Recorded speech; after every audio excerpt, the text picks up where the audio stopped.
Nous voici dans une nouvelle vidéo d'Invulnérable et on passe une date assez dingo. On passe un certain objectif des 400 000.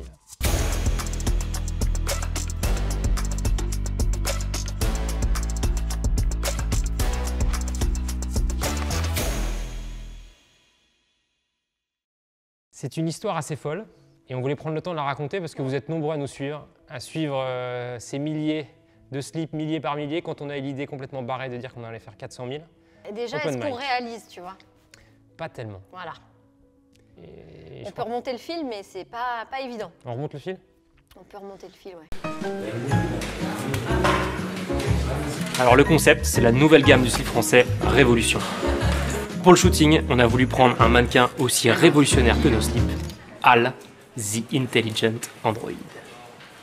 Il y a un an, on s'est dit, tout roule le slip, on a tout compris. On s'est pas tout à fait dit ça.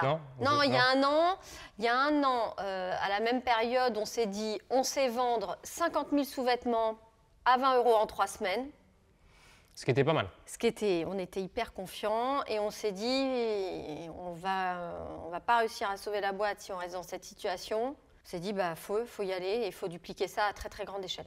Ouais, on se disait, et je me disais, à quoi ça sert en fait. Après 11 ans à l'époque, non, 12 déjà, après 12 ans de bataille pour le Made in France, est-ce que ça peut encore marcher? Est-ce que c'est possible? Mais moi j'étais plutôt OK. Toi, t'étais une petite nouvelle du slip à ce moment-là encore?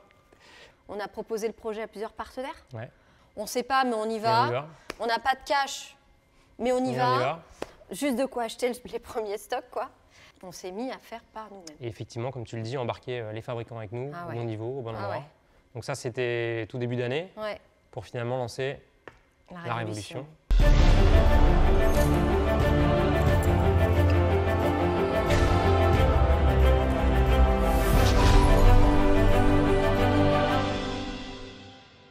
Au début, tu n'aimais pas ce mot-là? Non, je détestais ce mot. Je suis contente de le mettre dans la caméra parce que Léa, elle a du mal à avouer qu'elle a tort. Donc quand elle a tort, c'est bien de le capter. Donc là, je le mets vraiment dans la vidéo. Non, mais je trouvais que c'était brutal, que c'était que c'était violent. En fait, j'associais beaucoup de violence. Le mot de révolution? Ouais. Moi, c'était un mot dans lequel je voyais...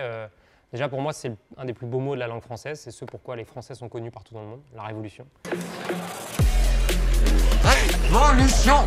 Révolution! Révolution! Allez, tous ensemble! Révolution! Ouais!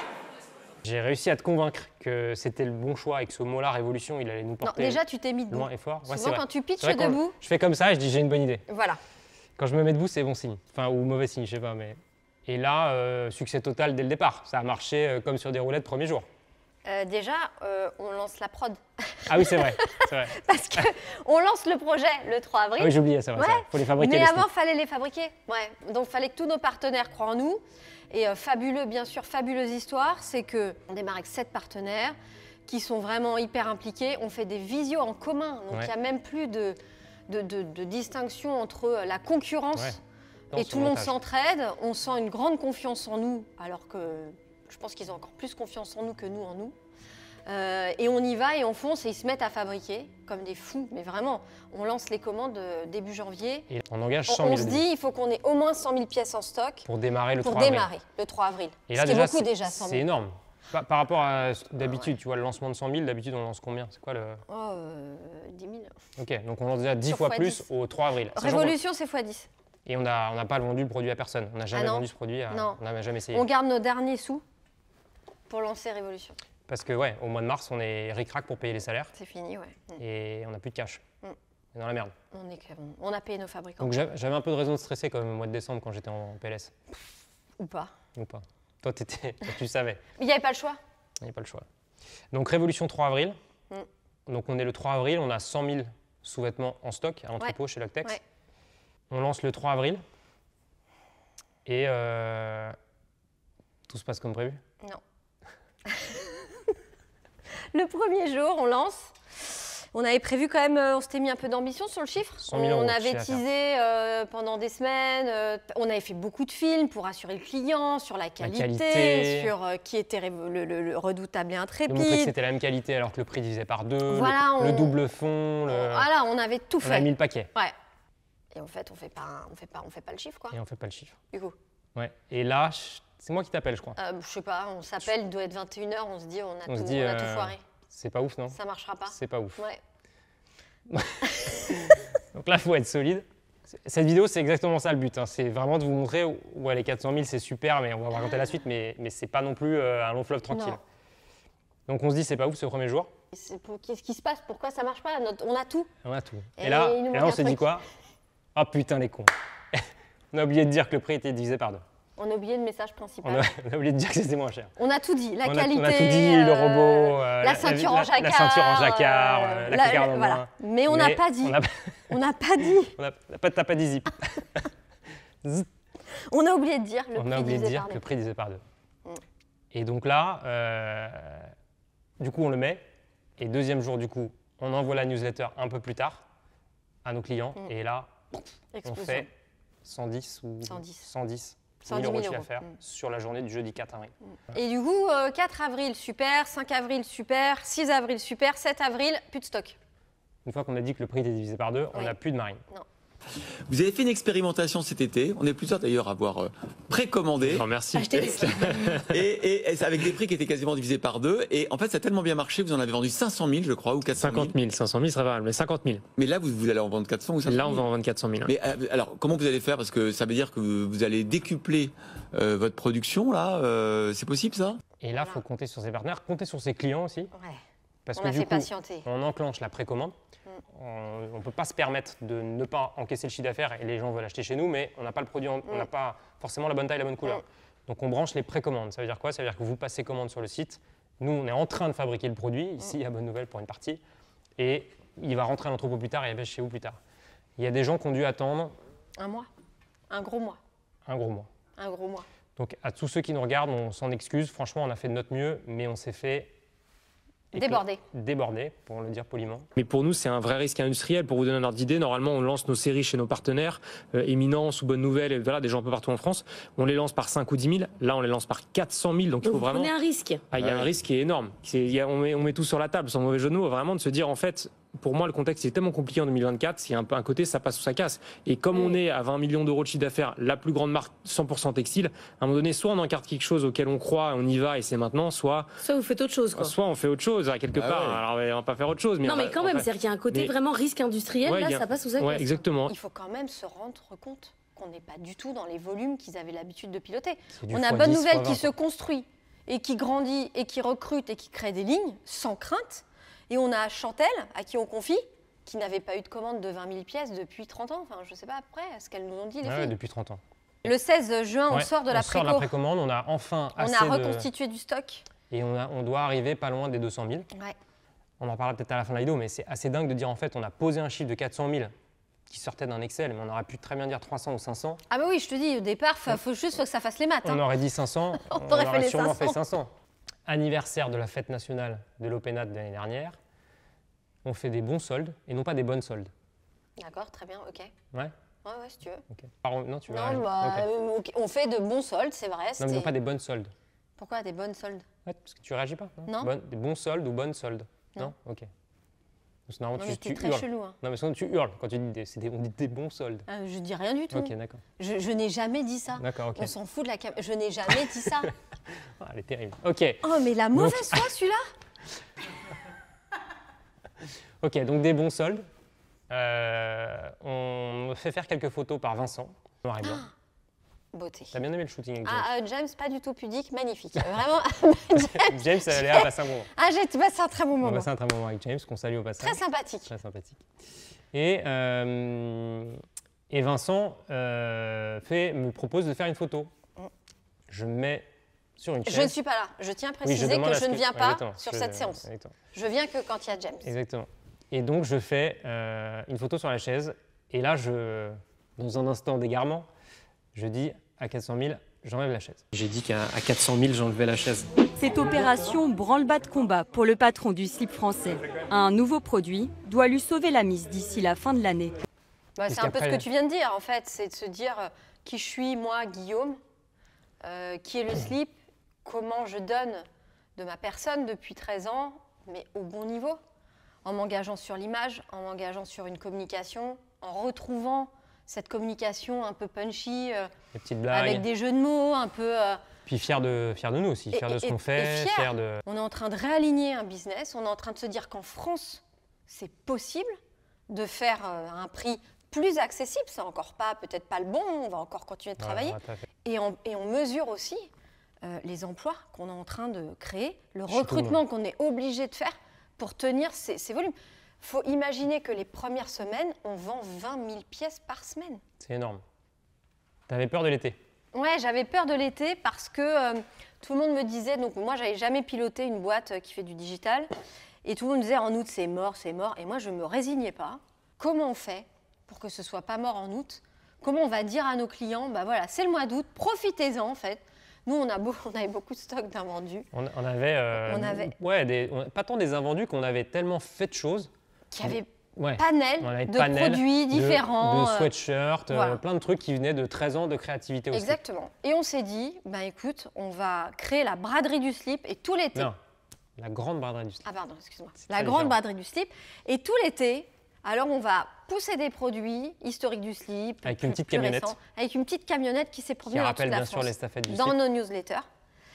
Et surtout, une newsletter par jour toujours. On a travaillé les clients. On a écrit. Ça, c'était la nouveauté du mois d'août. Ah ouais, c'était fabuleux. Apprendre qui était notre client, lui adresser le bon message, un petit bon cadeau. En fait, la peur nous a fait réagir positivement, comme d'habitude, en se disant bah, comment on transforme une entreprise qui est très calme en chiffre d'affaires à une entreprise plus offensive. On ne s'est pas mis en mode défensif, tout le monde part en vacances, on ferme. On s'est dit comment on contredit ça et on vient faire et on fait un magnifique mois d'août. Et donc le 2 septembre, on est chez Duralex. On est avec une bonne partie de l'équipe chez Duralex pour le lancement de la collab. Un moment incroyable. 500 personnes dans l'usine, conférence de presse, tous les journaux, toutes les rédactions. On se sent au bon endroit. On se sent au bon endroit, a choisi d'être super là. libre, ça cartonne, beaucoup de presse, beaucoup de retombées. On refait 100 000 € de chiffre d'affaires le 2 septembre. Septembre, octobre, en fait, on commence à se rassurer un peu. Et octobre aussi, fin octobre, je crois, on livre notre première commande d'implantation chez Carrefour. Si on veut montrer que le Made in France est possible dans le sous-vêtement, pas d'autre choix que rentrer en grande distrib. Donc on avait commencé à bosser avec eux depuis avant l'été, je pense mars. Oui, les premiers échanges remontent en mars et ils nous ont tout de suite suivis, sans hésiter une seconde. Vraiment, je tiens à remercier Jocelyne Lecourt qui nous a ouvert les portes, mais en grande confiance, en nous rassurant, en nous accompagnant aussi, ce que ça voulait dire de rentrer chez eux. D'une bienveillance incroyable et aussi noter que chacun a fait des gros efforts sur sa marge. Donc en fait, la répartition de valeur, elle est très juste pour que le consommateur puisse se payer du Made in France. Et puis, on a le passage sur Capital, M6. Ouais, ça, c'est un peu le démarrage de cette fin d'année de ouf. C'est là où on a su qu'on s'est dit, OK, là, on va y arriver aux 400 000. On n'a pas esquinté l'existant. On a créé une nouvelle ligne de produits plus accessibles sans toucher à la qualité. On a créé des emplois et nous, on s'est rassurés sur notre industrie, sur nos capacités à faire. Et en fait, c'est possible. Juste, effectivement, au démarrage, il faut un peu de courage. Il faut un peu de courage. Pour ne pas dire un autre mot. Ou d'insouciance, je sais pas. Et du coup, on est bientôt à la fin de cette vidéo. Qu'est-ce qu'on fout là, en fait, dans ces cartons? Parce qu'il est un peu chelou, ton cadre. Et il est chelou? Bah écoute, on est là parce que déjà, on est dans le futur local de l'usine Bonne Nouvelle parce qu'on a une première usine qui est toute petite. Qui fait toute petite, mais qui fait quand même 250 mètres carrés. Ouais, mais tu vois, nous, on veut 2000 mètres carrés, donc voilà. Et donc là, on est dans la suite de l'histoire de Bonne Nouvelle. On est dans la suite, on fait des travaux pour que début d'année, février, tout soit OK, qu'on puisse accueillir une belle inauguration de dingue, comme on sait faire ici, que tout le monde puisse rentrer, que les gens aient les yeux écarquillés de se dire ah ouais, ça existe. Avec les automates. Ah ouais, les gens heureux. Toute l'équipe. Parce que notre usine, ce ne sera pas Zola. Et les gens sont hyper heureux d'être là. Et nous, les premiers, on est resté que sur des slips et des boxers. Donc, si on sait le faire sur des slips et des boxers. Il faudra peut-être regarder si on sait le faire sur d'autres choses. Non, on va regarder. C'est évident. Non, attends, excuse-moi, c'est évident. C'est prévu déjà? Ah bah oui, c'est prévu. OK. Ah oui, on t'a pas attendu. Hein. Ah OK, d'accord. Tu vois? OK. Voilà.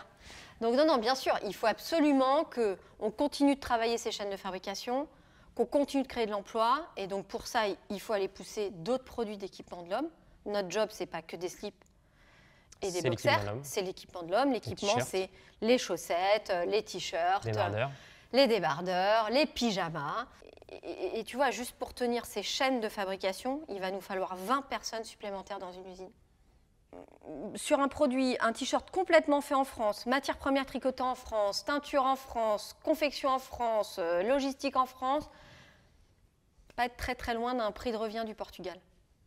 On arrive au bout de cet épisode 400 000. Ouais. Moi, je te remercie, Léa, déjà. Merci à toi, hein, parce qu'il faut me fixé supporter quand même.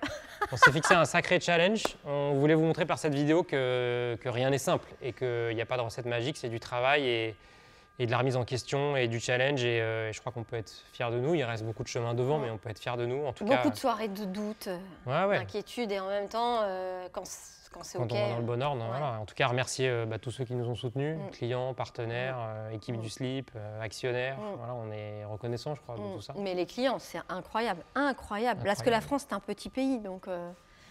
Et déterminé à écrire la suite de l'histoire. Ouais. Donc, 400 000, c'est fou. Ouais, mais attends. Parce que les 400 000, t'avais quand même parlé d'une histoire de chaise, 400 000. Ah putain. La chaise. Putain, la chaise. Et alors, t'en es où de cette chaise? Parce qu'il va quand même falloir... C'est vrai que là, on est officiellement aux 400 000. Bah ouais. Ah, moi, je peux pas, je peux pas t'aider. Ah bah t'es obligé de te foutre en slip. Attends, je vais faire un truc. Tu bouges pas? Non, je bouge pas. Pas mal, hein? Pas mal. C'était un premier effet spécial. Pas mal. Donc là, c'est le moment où il faut y aller, quoi. C'est très gênant. Parce qu'en fait, je t'ai jamais vu en taille réelle, quasiment à poil, devant moi. À poil, j'ai une chaise. Excuse-moi. Bah, je sais pas, en fait. Oui, d'accord, mais enfin, il reste plus grand-chose. Chose promise, chose due. Ouais, tu commences par le haut ou par le bas? Bah là... Ok, et ben c'est parti. On y va? Je vais enlever la chaise. Vous êtes prêts? Je vais me foutre en slip. Et ben voilà. Pas mal. Pas mal, hein? Pas mal, pas mal. J'ai enlevé la Belle chaise. Russe. Bon, et qu'est-ce qu'on dit à nos clients pour 2025? À nos clients, à tous les gens qui nous écoutent, qui nous regardent, on leur souhaite quand même une très très très bonne année. On leur souhaite une belle année 2025. Ouais. Et on leur dit une seule résolution. Révolution pour 2025, c'est objectif 1 million. Et pour la chaise, on s'en reparle.